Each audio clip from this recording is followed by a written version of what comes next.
Good morning po. Tayo po'y mag-aral ng salita ng Diyos. 2 Timothy chapter 2 verses 3 hanggang 7. Makibahagi ka sa hirap tulad ng isang mabuting kawal ni Kristo Jesus. Ang isang kawal ay hindi nagiging abala sa mga bagay na walang kaugnayan sa pagiging kawal. Sa halip sinisikap niyang mabigyan ng kasiyahan ang kanyang pinuno. Ang isang manlalaro ay hindi maaaring manalo kung hindi sumusunod sa mga alituntunin ng laro.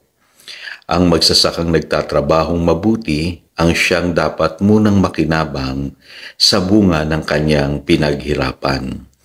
Isipin mong mabuti ang sinasabi ko sa iyo at ipapaunawa sa iyo ng Panginoon ang lahat ng ito.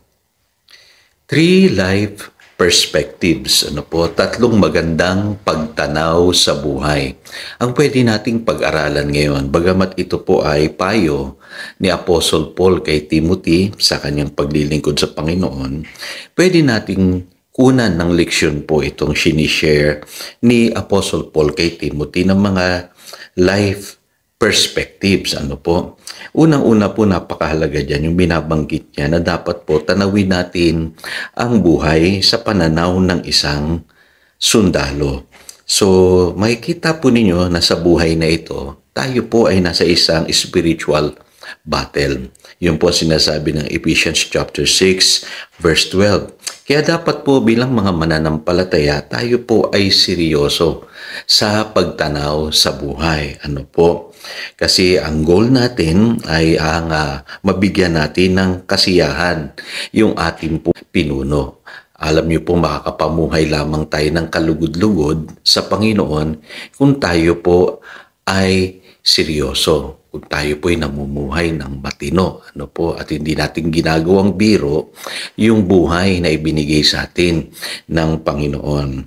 Kaya dapat po ay vigilant tayo palagi, mapagbantay, alerto, Alam niyo po sa spiritual warfare, napakahalaga po yung lagi tayong alert, Nagmamasid tayo at focus tayo dun sa atin pong goals sa buhay na ang buhay natin nakatalaga sa pagsunod sa ating Panginoong Hesukristo. Kaya lahat po ng ating gawain ay patungo po roon. Lahat ay ibinibigay natin yung ating best para po paglingkuran ang ating Panginoon. Kaya ang buhay po hindi ang biro-biro, mga kapatid. Dapat po katulad ng isang sundalo, seryoso tayo sa pagharap sa buhay. Naalala ko po noon, may dumalo po sa aming mga bagong sundalo. Nung sila po'y nagtitraining pa lamang, ay parang biro-biro lang sa kanila yung kanilang ginagawa. Pero nung sila'y naisalang na sa gera at bumalik sila sa church, nakita ko po yung pagbabago po nila. Bigla silang naging seryoso. Kasi iba po, pagka ikaw ay nasa battlefield na, buhay na ang nakasalalay. Ganon din po sa pagtanaw natin sa ating po Christian life. Kailangan po tanawin natin ito ng seryoso. Kaya hindi biro-biro po ang pagiging Kristiyano. Pangalawa po, binabanggit po dyan yung tanawin natin ang buhay katulad ng isang manlalaro. Kasi tayo po ay nasa race o takbuhin. Na sinasabi sa Hebrews chapter 12 verse 1. Kaya ang buhay po talaga, yan po ay malaking race. Kaya marami sa atin ay dapat po ay magsanay.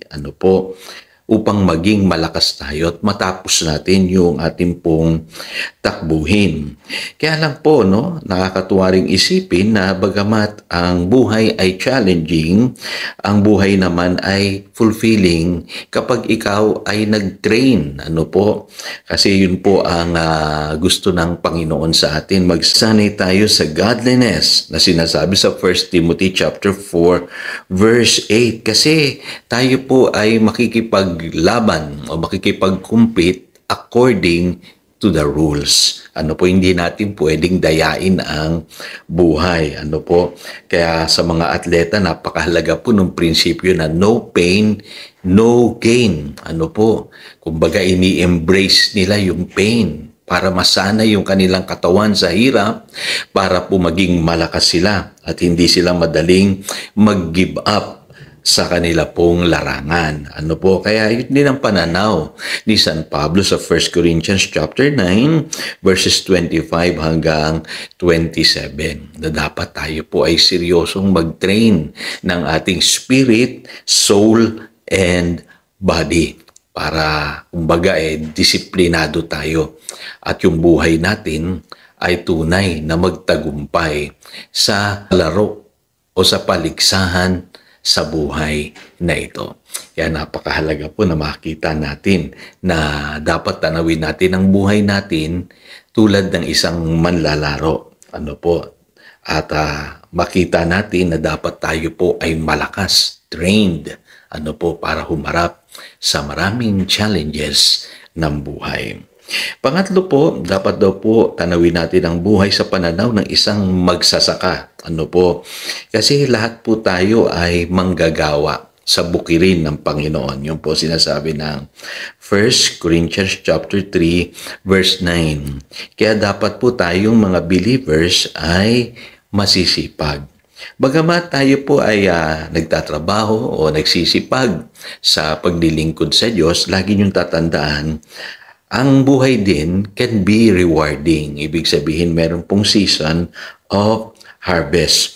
Kaya ang mga magsasaka po naniniwala sila sa prinsipyo ng sowing and reaping. At alam niyo po, nasa Bible po yan. Sabi sa Galatians chapter 6 verse 7. Kaya alam niyo po, kapag tayo po ay masipag sa buhay na ito, meron tayong aanihin. Yung po sinasabi ng Galatians chapter 6 verse 9. Kaya magsipag po tayo sa paggawa ng mabuti. Kasi sa bandang huli, tayo din po ang aani doon po sa ating mga itinanim na mabubuting binhi. Kaya sa buhay na ito, hindi natin dapat kapaguran yung pong paglilingkod natin sa Panginoon, yung paggawa natin ng mabuti, yung ating pagsunod sa Diyos. Lahat po na ating ginagawa, sa bandang huli po ay aani tayo.